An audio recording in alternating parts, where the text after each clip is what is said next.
So hi everyone. Today we'll be discussing about how you can build a recommendation system using Langchain and LLMs. So let's get started. So we will be using the RAG framework that has quite hyped recently, which helps you to connect external databases or CSV files or anything else to LLMs, and eventually we'll be using LangChain for this. So let's get started. So the dataset that we would be using would be a user item interaction dataset. That is, it doesn't have any meta information about the user and item. It just has a interaction information. So it would be more like collaborative filtering sort of a thing that we will be building out.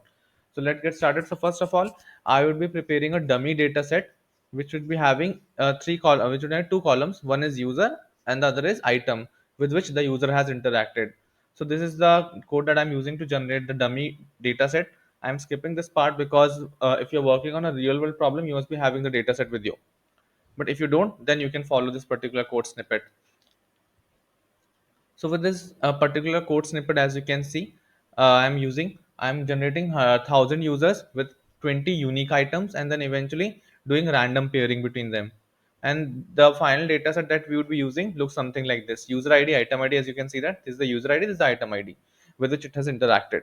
Now, the next part we need to do is that we would be aggregating all the item IDs the user has interacted in a one hot encode sort of way. So here you can see that this is the final output that we wish to generate. So eventually, if the user has interacted with 2, 3, 6, 9, 13, 14 item IDs, so eventually you can see that the item IDs for 1, 4, 5 remains 0, while the item IDs with which it has interacted, we are putting a value there. This is we are doing because eventually when we would be using the RAG framework, we would be using a vector DB called as Chroma.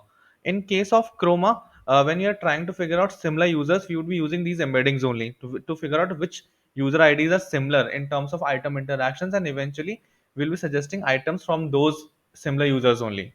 So that is why we are reformatting the dataset. So to reformat the dataset, I'm using this particular code snippet where I'm grouping over the user ID and then aggregating the item IDs as list. Now, eventually, using this particular code snippet logic, where I'm putting a 0 if the ID is not present with the user, else I'm putting the ID itself in range 20. Range 20 means that the total number of unique items that we have.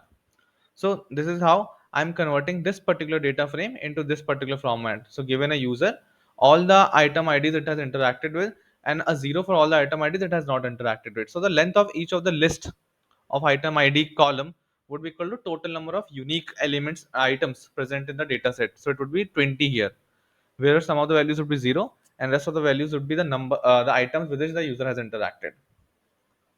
Now, once we are done with this, we'll be saving this dataset as dummy data.csv, and eventually rest of the steps remains quite similar to what we have discussed in CSV file analysis, where we'll be creating a RAG framework and connecting this CSV file with LLM. So let's get started. So we will be first of all pip installing ChromaDB, LangChain, OpenAI, and TikToken. Then we'll be importing a few required functions. The most important one being retrieval QA, because this is the chain that we would be using for interacting with our CSV. The loader would be CSV loader because we are loading a CSV file. If it is a text file, you can use a text loader also. So this part is the data loader part that we are using. Next, we would be pre-processing the data that we have loaded using character text splitter. Eventually, we'll be generating embeddings using the OpenAI embedding, and here we'll be providing the API key. Once we have got the embedding function also and the LLM function, we would be converting the text that we have loaded using the loader uh, into embeddings using the OpenAI embeddings function that here you can see chroma dot from documents text comma embedding. So text is a preprocessed text and embedding is the embedding function, OpenAI embedding function. And then we'll be calling the retrieval QA chain, where we will be passing the LM, the chain type, and the retriever. Retriever will be the doc search, which is the chroma object. So this code I've already explained in my CFC analysis portions in detail, so you can check that out.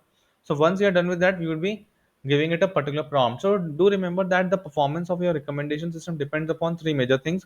One is the LLM that you are choosing, other is the similarity logic that your vector database is using, and the third one being the prompt that you're passing out. So all these I have already discussed in a previous video. Okay, how what is similarity metric used in vector DBs and all that you can check out. Here you can see the prompt that I'm using is suggest two articles to user ID 78 using given data which it has not seen Follow this approach. Find similar users, suggest new articles from similar users. Also give a reason for suggestion. So here you can see that the output is quite clear and is suggesting from user 77, user 178, mentioning that these are the two similar users that it has found. Now looking into the second prompt that I've suggested, where I'm not providing it any method, not mentioning any method, which method it should be using. So it is giving me bogus answers. Bogus answers means that it is suggesting me all the articles that it has not interacted with. So here you can 4, 7, 11, 13, 14, 16, 20. All are those articles which the user 78 hasn't interacted with, but it doesn't mean it should be interacting with everything. There is no logic it is able to follow. So eventually the prompt is playing a very big role, and you should be try to play around with prompts also. So in this way you can build a recommendation system using Langchains and LLMs.